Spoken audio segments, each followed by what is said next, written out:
కలెక్టర్పై దాడి బీఆర్ఎస్ కుట్రే. పట్నం నరేందర్ రెడ్డి మాజీ ఎమ్మెల్యే కొడంగల్లో ఆయనను అరెస్టు చేసేశారు, అయిపోయింది. ఆయన అరెస్ట్ చేసిన తర్వాత వచ్చినటువంటి దాంట్లో రిమాండ్ రిపోర్ట్లో కేటీఆర్ పేరు కనబడింది. దానికి సంబంధించినటువంటి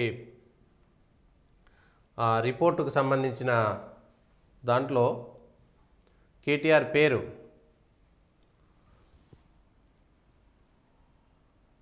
and also to gain political mileage and defame the government of Telangana as per the directions of their party prominent leader, that is KTR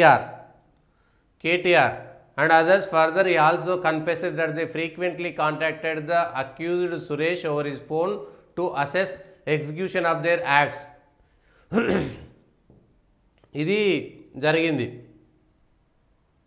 ఆయన iPhone 14 Pro IMEI నెంబర్ ఏదైతే ఉందో, in persuasion of the confession of the accused A1 the LW6 has seized his cell phone iPhone 14 Pro IMEI number under the cover of the confession come seized panchnama as material evidence in the presence of witness 4, 5. దీనికి సంబంధించి కేటీఆర్కి సంబంధించినటువంటి కేసులో వరుసగా మిగిలినవి పక్కన పెడితే ఈ మధ్యన కేటీఆర్ బావమర్దికి సంబంధించినటువంటి దాంట్లో ఆరోపణలు ఎదుర్కోవాల్సినటువంటి వచ్చింది కాంగ్రెస్ పార్టీ. ఆయన బావమర్దికి సంబంధించి డ్రగ్స్ దొరికినాయి, రేవ్ పార్టీ, ఇంకొకటి అని చాలా పెద్ద ఎత్తున వార్తలు వచ్చినాయి. అది అంతే పాల పొంగులాగా పైకొచ్చి తర్వాత కిందికి పోయినాయి. ఇప్పుడు కొడంగల్లో జరిగినటువంటి అల్లర్లలో స్వయంగా ఆ అల్లర్లు అధికారులపైన దాడి వెనక కేటీఆర్, పట్నం నరేందర్ రెడ్డి, టీఆర్ఎస్కు సంబంధించినటువంటి శ్రేణులు పక్కా ప్రణాళిక ప్రకారం ముందస్తుగా అన్నీ సరిచేసుకొని అక్కడికి వెళ్ళి అధికారులను బుజ్జగించి అధికారులు గ్రామాల్లోకి వచ్చేలాగా చేసి ఆ తర్వాత దాడి చేశారు అనేటువంటిది చెప్తున్నటువంటి మాట. పోలీసులు చెప్తున్నటువంటి దాంట్లో కూడా అదే ఉన్నది. A2గా సురేష్ రాజ్, నరేందర్ రెడ్డి కాల్డేటాపై ఆరా, కేటీఆర్ నిందితుల జాబితాలో చేర్చేటువంటి అవకాశాలు. A1గా పట్నం, ప్రధాన కుట్రదారు ఆయనే, నిందితుడు సురేష్ రాజ్ను ఉసికొల్పినట్లు వెల్లడి, కేబీఆర్ పార్క్లో వాకింగ్ చేస్తుండగా అరెస్ట్ చేశారు. రిమాండ్ రిపోర్ట్లో బీఆర్ఎస్ వర్కింగ్ ప్రెసిడెంట్ కేటీఆర్ ప్రస్తావన, నరేందర్ రెడ్డిని కేటీఆర్ ప్రోత్సహించారని వికారాబాద్ పోలీసుల అభియోగము, కుట్ర ఆరోపణలు ఖండించిన బీఆర్ఎస్. తాజా పరిణామాలతో ఎప్పుడు జరుగుతుందో అనేటువంటి ఉత్కంఠ, అరెస్టు అనుమానంతో కేటీఆర్ ఇంటికి చాలామంది జనాలు వచ్చారు విపరీతంగా. వాళ్ళందరూ కూడా కేటీఆర్ అరెస్టు ఎప్పుడైతాడో అని ఎదురు చూసేటువంటి పరిస్థితి. ఎప్పుడైనా అరెస్టు జరగవచ్చు. కేటీఆర్ని అరెస్ట్ చేయాలంటే ఇప్పుడు ఇది స్థానికంగా జరిగినటువంటి కుట్ర కాబట్టి, గతంలో జరిగినటువంటిది కాదు కాబట్టి వెంటనే అరెస్ట్ చేయడానికి అవకాశం ఉంటుంది అనేటువంటిది. ఇప్పుడు గతంలో ప్రభుత్వానికి సంబంధించినటువంటి నిర్ణయాలు తీసుకుంటే నిన్న గవర్నర్ దగ్గర ఫార్ములా కేసుకు సంబంధించినటువంటిది పక్కన పెడితే, ఫార్ములా కేసులో అయితేనేమో గవర్నర్కు సంబంధించినటువంటి అప్రూవల్ కావాలి. కానీ ఇప్పుడు జరిగినటువంటి కుట్ర కాబట్టి ఈ కుట్రలో ప్రత్యేకంగా గవర్నర్ అనుమతి అవసరం లేదు కాబట్టి దీనికి సంబంధించినటువంటి నిన్న రాత్రి కేటీఆర్ ఇంటికి కార్యకర్తలు వేరు అరెస్ట్ అవుతారు అనేటువంటి ఒక క్లారిటీ వచ్చిన తర్వాత కేటీఆర్ ఇంటి దగ్గర రాత్రి టీఆర్ఎస్ కార్యకర్తలు మొత్తం తిరగడం,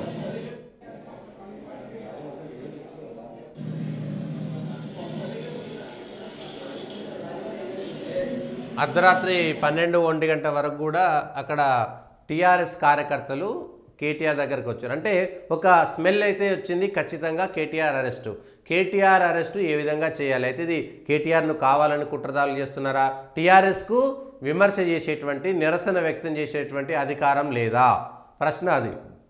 లగచర్లలో ఎక్కడైతే ఫార్మా కంపెనీ పెడుతున్నారో ఆ ఫార్మా కంపెనీ పెట్టే చోట టీఆర్ఎస్ శ్రేణులు ఆ రైతులకు మద్దతుగా నిలబడడం అనేటువంటిది నేరమా, ఇది ఆలోచన చేయాలి.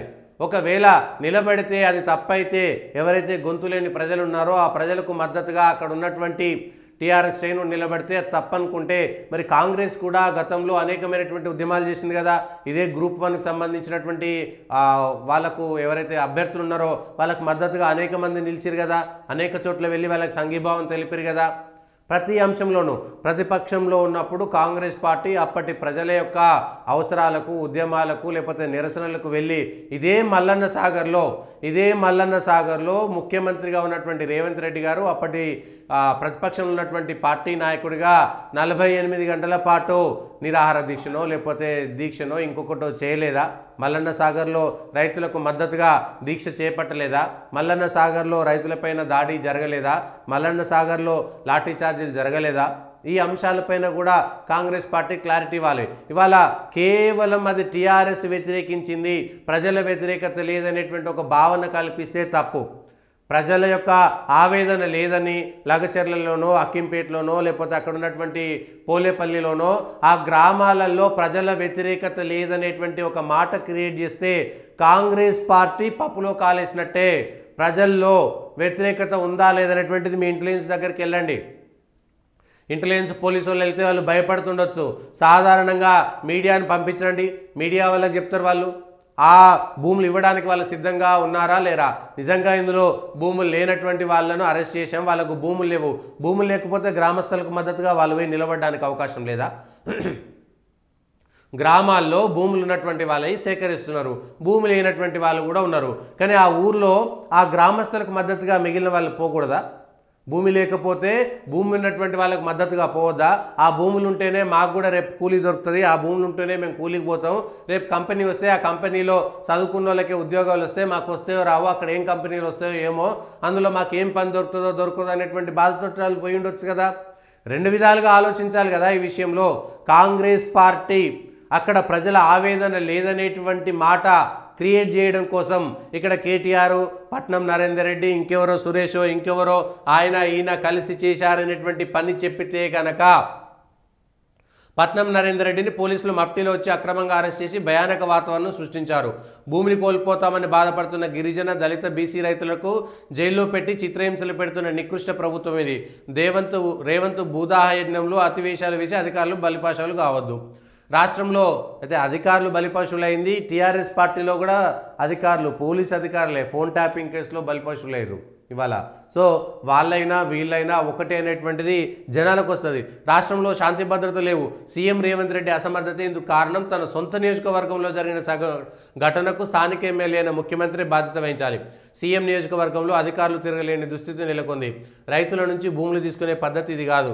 డీకే అన్న స్థానికంగా అక్కడి నుంచి గెలిచినటువంటి ఎంపీ, అక్కడ అంతకుముందు ఇదే బీజేపీ తరఫున డీకే అన్నగా అక్కడ పోయి ర్యాలీలలో, ప్రజల నిరసనల్లో పాల్గొని వాళ్ళకు మద్దతు సంఘీభావం తెలిపారు. మరి బీజేపీ కుట్ర కూడా ఉందా ఇందులో? టీఆర్ఎస్ కుట్రనే మాత్రమే ఉందా? వీళ్ళు పోయి ఎంత పైసలు ఖర్చు అయినా సరే పోయి దారుణంగా దాడులు చేయమని చెప్పారనేటువంటి మాట, ఎంతమందికి డబ్బులు పంపించారు, ఎంతమంది డబ్బులు తీసుకొని అక్కడ ధర్నాలలో ఉన్నారు అంటే ఇక్కడ ఆ 4-5 గ్రామాలకు సంబంధించినటువంటి ప్రజలంతా కూడా పైసలు తీసుకొని ఉద్యమాలు చేస్తున్నట్టుగా ఇవాళ కాంగ్రెస్ పార్టీ ఆరోపించదలుచుకున్నదా? కాంగ్రెస్ ప్రభుత్వం చెప్పదలుచుకున్నదా? పోలీసులు చెప్పదలుచుకున్నారా? కుట్ర ఉందా? ఒకవేళ దాడి చేయాలని అక్కడ అనుకుంటే మీ పోలీసులు ఎందుకు వైఫల్యం చెందారు? ఇవాళ పోలీసుల వైఫల్యాన్ని, ప్రభుత్వ వైఫల్యాన్ని కప్పిపుచ్చుకునేందుకు ఇది మసిపూసి మారేడుకాయ చేసినట్టుగా ప్రజలకు అర్థం కాదా? పోలీసుల వైఫల్యం కాదా? ఇవాళ లగచర్లలో ఇవాళ వచ్చిందా? ఎన్ని నెలలుగా అక్కడ ఉద్యమాలు జరుగుతున్నాయి, ఎన్ని నెలలుగా నిరసనలు జరుగుతున్నాయి, ఎన్ని నెలలుగా అక్కడ ఉన్నటువంటి ప్రజలు వ్యతిరేకిస్తున్నారా లేదా? స్వయంగా ముఖ్యమంత్రి గారి నియోజకవర్గంలో ప్రజలు వ్యతిరేకిస్తుంటే ఆ వ్యతిరేకతను లేకపోతే ప్రజల మద్దతును కూడగట్టేటువంటి తీరు ఇదేనా? కాంగ్రెస్ పార్టీ దీన్ని ఒప్పుకుంటుందా? కాంగ్రెస్ పార్టీ దీన్ని సమర్థిస్తుందా? ఇదే కాంగ్రెస్ పార్టీ ప్రతిపక్షంలో ఉంటే ఇట్లాంటి మాటలే మాట్లాడిందా? అరే అధికారంలో గద్దెనెక్కంగానే మాటలు ఎందుకు మారిపోతాయి? అధికారం కోల్పోగానే వీళ్ళ మాటలు ఎందుకు మారిపోతాయి? అధికారంలో ఉన్నా లేకపోయినా ఒకటే తీరుగా మాట్లాడాలి కదా.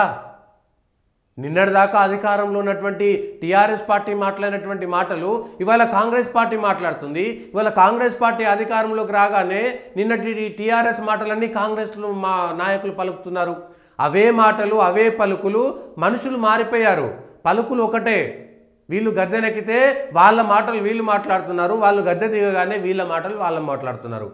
కానీ అధికారంలో ఉన్న అధికారం కోల్పోయినా ప్రజల కోసం ప్రజలను ఒప్పించి భూసేకరణ అక్కర్లేదా, భూసేకరణ చేయాలా అనేటువంటిది కూడా ఇవాళ మీకు వస్తుంది.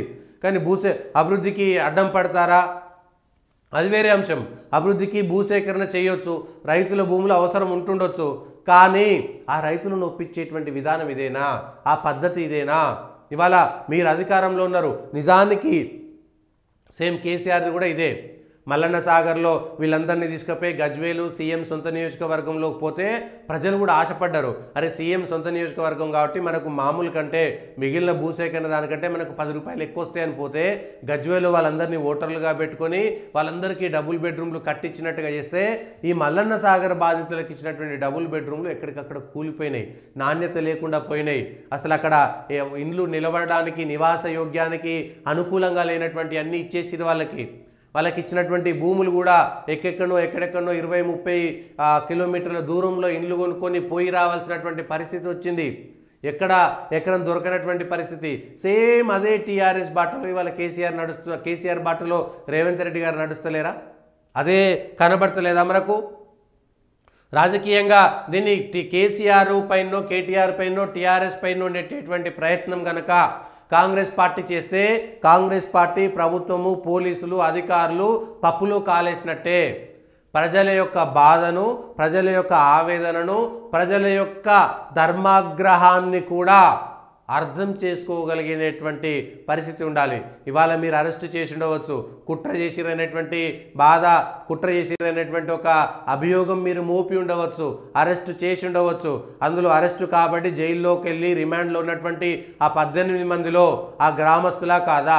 ఆ గ్రామస్తులు ఎంతమంది ఆ 18 మందిలో డబ్బులు తీసుకున్నారు? వాళ్ళ పరిస్థితి ఏంటి? వాళ్ళ కుటుంబ నేపథ్యం ఏమిటి? వాళ్ళ బ్రతుకులేంది? వాళ్ళెందుకు ఇవాళ రిమాండ్కి పోవాలి?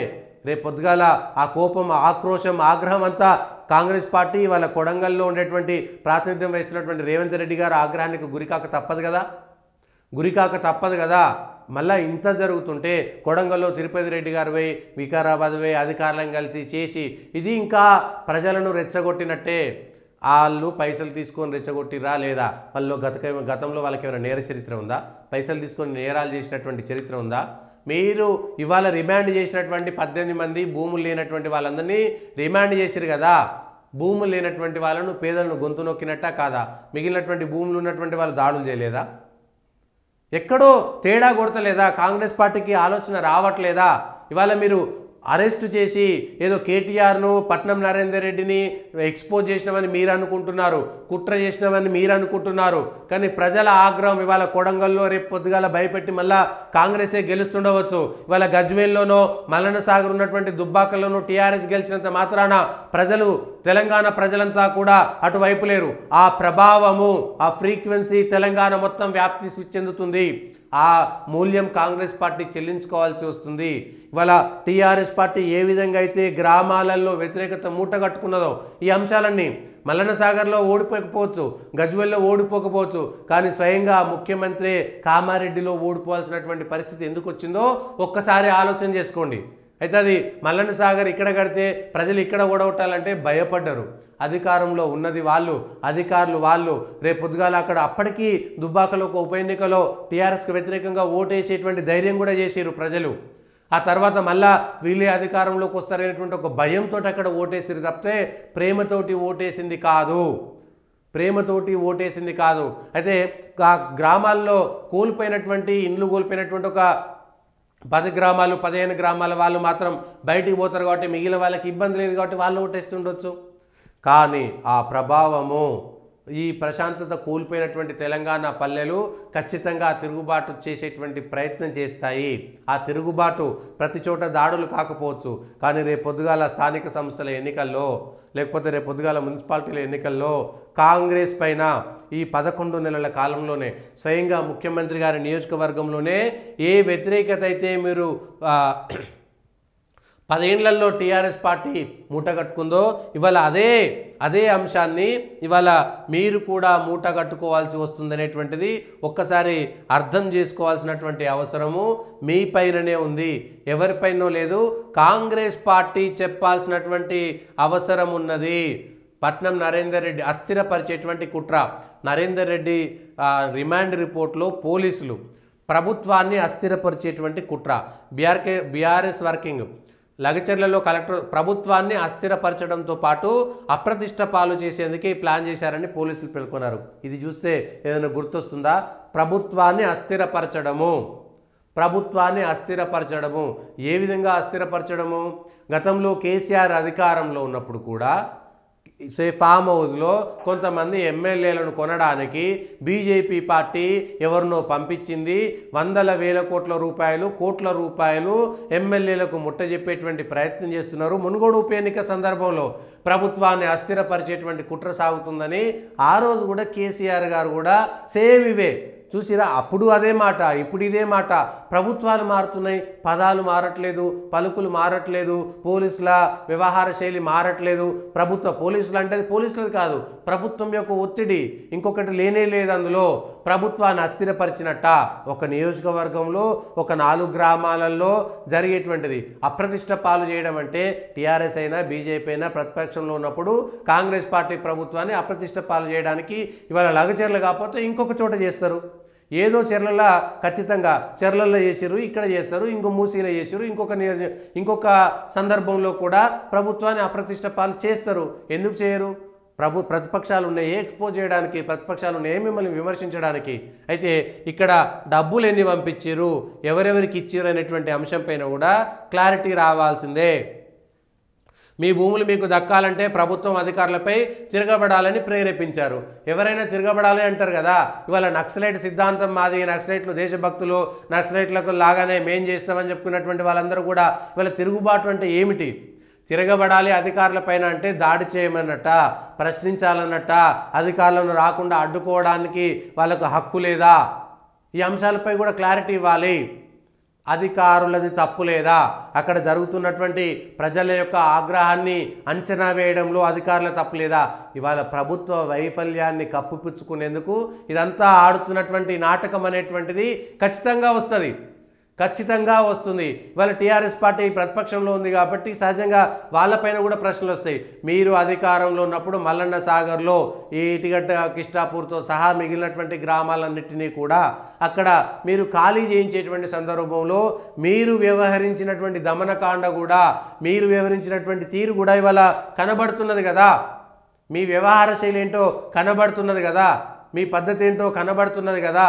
సో టీఆర్ఎస్ పార్టీ అటు ప్రజల యొక్క ఆగ్రహానికి చవి చూసింది, ఆల్రెడీ దాని మూల్యం చెల్లించుకున్నది. రేపు పొద్దుగాల కాంగ్రెస్ పార్టీ, టీఆర్ఎస్ పార్టీ కూడా అర్హత కోల్పోయినట్టే. నిజానికి మీరు గతంలో ఉన్నట్టు మల్లన్న సాగర్లో ప్రజల యొక్క ఆర్తనాదాలకి, ఆక్రోశానికి, ఆవేశానికి, ఆవేదనకి, మల్లన్న సాగర్లో భూములు కోల్పోయినటువంటి పేదల ఏడుపులకి మీరు క్షమాపణ చెప్పి వాళ్ళ లగచర్లకు పోయి ఉంటే బాగుండేది. ఆ రోజు మీరు భూసేకరణ చేసినప్పుడు ఏ బాధితులైతే, ఏ రైతులైతే ఏడ్చారో వాళ్ళందరి చేత సంతోషంగా ఒప్పించేటువంటి ప్రయత్నం ఎందుకు చేయలేకపోయారు?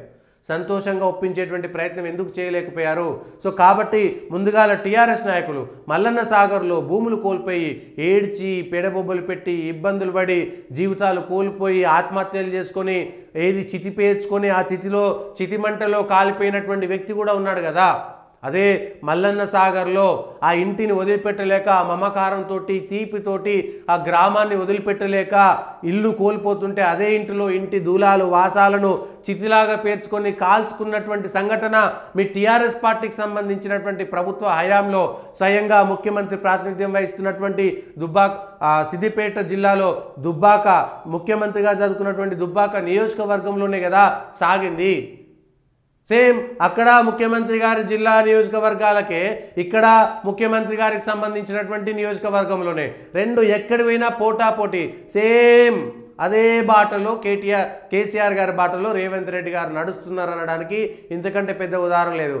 ఆ రోజు ప్రతిపక్షాలు కుట్ర చేస్తున్నాయి, కేసీఆర్ సేమ్ అదే పెన్నీసులు దబ్బడాలు పెట్టి కొందరు కావాలని కూర్చి వాళ్ళు ప్రజలంతా ఇవ్వడానికి సిద్ధంగా ఉన్నారు. 13 లక్షలకు ఒప్పుకున్నారు, 10 లక్షలకు ఒప్పుకున్నారు, వెళ్ళిపోయారు. బాధ ఏంటనేది కోల్పోతుంటే బాధ ప్రజలకు తెలుసు కదా. బాధ నష్టపోయినటువంటి వాళ్ళకి తెలుసు. తరతరాలు శపిస్తూనే ఉంటారు, తరతరాలు బాధ. అక్కడి నుంచి తరలించడానికి కావాల్సినటువంటి సరంజామాలో టీఆర్ఎస్ పార్టీ ఏ విధంగా అయితే శాపనార్థాలు పొందిందో ఇవాళ కాంగ్రెస్ పార్టీ కూడా శాపనార్థాలు పొందుతుంది. కాంగ్రెస్ కూడా శాపనార్థాలు పొందుతున్నది. మల్లన్న సాగర్లోనో ఇంకొక సాగర్లోనో టీఆర్ఎస్ పార్టీ, ఇవాళ లగచెర్లలో కాంగ్రెస్ పార్టీ. ఎందుకు ప్రజలతో ముఖ్యమంత్రి గారు ఆ 4 గ్రామాల ప్రజలతో మాట్లాడలేరా? లేకపోతే ముఖ్యమంత్రి గారి వాళ్ళ నుంచి అసలు ఈ ముఖ్యమంత్రి గారి నియోజకవర్గంలో 2 మంత్రులు ఎందుకు అసలు పర్యటన చేయట్లేదు? ఒక 2 మంత్రులు పోవచ్చు కదా అక్కడికి, మంత్రులు మాట్లాడవచ్చు కదా, ఎన్నికైనటువంటి ప్రజాప్రతినిధులు కదా. మిగిలినటువంటి మహబూబ్ నగర్కి సంబంధించి పాత ఆ పాలమూరు జిల్లాలో ఉన్నటువంటి ఎమ్మెల్యేలు, ఆ పాలమూరు నుంచి ప్రాతినిధ్యం వహిస్తున్నటువంటి మంత్రులు అక్కడికి ఎందుకు వెళ్తలేరు? అంటే ముఖ్యమంత్రి గారి మీద కాంగ్రెస్ పార్టీలో గెలిచినటువంటి ఎమ్మెల్యేలకి మంత్రులకు కూడా ప్రేమ లేదా? ముఖ్యమంత్రి గారి సొంత నియోజకవర్గంలో అంటే భయమా? అది వాళ్ళది, వాళ్ళ కుటుంబానికి సంబంధించింది, మళ్ళీ మనం పోతే ఏమైనా అవుతుంది అనేటువంటిది భయం ఉందా, బాధ ఉందా? కాంగ్రెస్ పార్టీ నాయకులు ఆలోచన చేసుకోవాలి. ముఖ్యమంత్రి గారి నియోజకవర్గంలో ఇబ్బంది అయితే పాత పాలమూరు జిల్లాలో ఉన్నటువంటి ప్రాతినిధ్యం వహిస్తున్నటువంటి వాళ్ళు కూడా కనీసం అక్కడికి వెళ్ళి 4 గ్రామాలకు 4 మంత్రులు పోయి అక్కడ కూర్చొని మాట్లాడి ఒప్పించి బతలాడి గదం పట్టుకొని పోతే, అరే వాళ్ళు బతలాడారు కాబట్టి మేము భూములు ఇచ్చినామని చెప్పుకునే విధంగా చేయొచ్చు కదా. మీరు ఇచ్చేదానికంటే ఇంకో 2 రూపాయలు ఎక్కువ ఇస్తామనేటువంటి మాట చెప్పొచ్చు కదా. అంతా కలిపితే 800 రైతులేమో ఉన్నారు. అందులో 800 మందికి మనిషి ఇంకో 1 లక్ష ఎక్కువ ఇస్తే కూడా 8 కోట్ల రూపాయల కంటే ఎక్కువ కావు. ఇంకో 2 లక్షలు ఇస్తే 16 కోట్ల రూపాయల కంటే ఎక్కువ కావు. అంత మాత్రం ఇవ్వలేరా? సొంత నియోజకవర్గం కదా, అంటే అక్కడ ఇస్తే పోనీ బహిరంగంగా కాకుండా ప్రైవేట్గా కూడా ఇవ్వచ్చు. ఎందుకంటే ఈ చెడ్డ పేరు వస్తుంది. సొంత నియోజకవర్గంలోనే ప్రజలు తిరుగుబాటు చేశారంటే ఆ ప్రభావం మొత్తం 119 అసెంబ్లీ సెగ్మెంట్లలో ఉంటుంది, తెలంగాణలో ప్రతి చోట ఉంటుంది. మరి కనీసం ఆ పని కూడా చేసుకోలేకపోయిందా? ఓ 10-15 కోట్లు మళ్ళీ ప్రైవేట్గా మేము ఇస్తామనేటువంటిది అక్కడ ఉండేటువంటి రైతులకు కొన్ని డబ్బులు ఇచ్చి ఎందుకు ఒప్పించలేకపోయారు? ముందుగా భూములు లేనటువంటి వాళ్ళకి ఎందుకు ఒప్పించలేకపోయారు? మేము ఇస్తామని ఎవరైతే ఒప్పుకున్నారో వాళ్ళ చేత సంతకాలు పెట్టించి మేము ఇస్తామనేటువంటి మాట ఎందుకు చెప్పించలేకపోయారు బహిరంగంగా? 800 మందిలా ఇగో 400 మంది ఇస్తామంటున్నారు, వాళ్ళకి ఇట్లా ఇస్తున్నామంటే మిగిలిన వాళ్ళు కూడా వచ్చేటువంటి వాళ్ళుగా. అక్కడ కాంగ్రెస్ పార్టీ ఫెయిల్ అయింది. పథకం ప్రకారమే అధికారులపై దాడి. ప్రత్యేక అధికారి వెంకటరెడ్డిని పరామర్శించిన మంత్రులు దామోదర, శ్రీధర్ బాబు. పథకం ప్రకారమే చేస్తే దాడి బీఆర్ఎస్ కుట్రనే. మెజారిటీ నిందితులకు భూములు లేవు.